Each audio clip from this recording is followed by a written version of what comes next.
25, versikulo 18 ngadto sa 22. Atong masahon.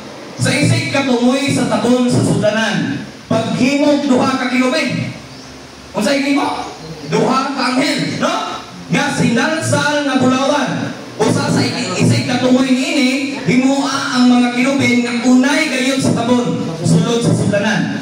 Ang duha ka papan nga bato o tabuni ang sudanan, kaya diin ako makikita ako kaninyo dito sa tunga-tunga sa duha ka kirubin nga anaa sa ibabaw sa sudanan. Ihatag ko kanimo ang tanan kong mga sugo alang sa katawhan sa Israel. Busa klaro kayo ang Ginoo nagsugo o pagbuhat sa mga larawan, no? Mga sagradong larawan. O dito siya makikita sa tunga-tunga sa duha ka kirubin.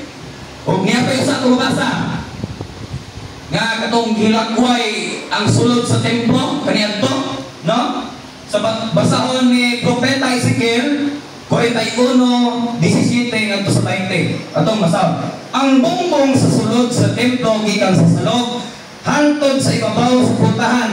Gigulitan og mga larawan sama sa dagway sa tawo og leon. Na kita nga atong Ginoo nagpabuhat pamanggali o ano, kanang templo sa Ginoo nga napuno og mga larawan.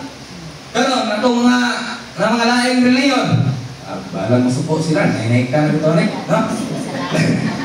Laing reliyon, mayingon sila nga ngano daw kita naaray mga larawan nga daghan pa kayo, no?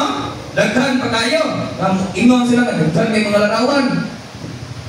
Karon kay kaniadto ang templo sa Ginoo na may mga larawan. Napuno pagyan, gikan sa salon. Grabe ka.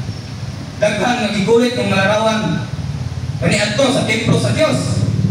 Mo nang pud kita ang atong simbahan na ay mga larawan.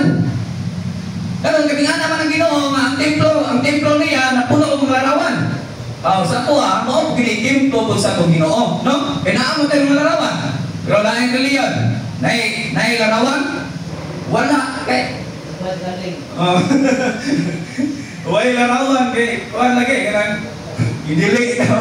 Unya ubos na kabalo nagsubo ang Ginoo sa pagbuhat ng larawan. Gisgutan man gani ni San Pablo sa bag-ong libadura o bag-ong tugon ba kanang sa Biblia. Gisgutan man San Pablo diya sa Hebreo 9:5. Ibabaw sa sudanan sa kasabutan. Dito ang mga binuhat o kirubin. Sila maoy kimailhan sa presensya sa Dios, gipandungan ang ilang mga pako at dapit diin adto pasaylua ang mga sala.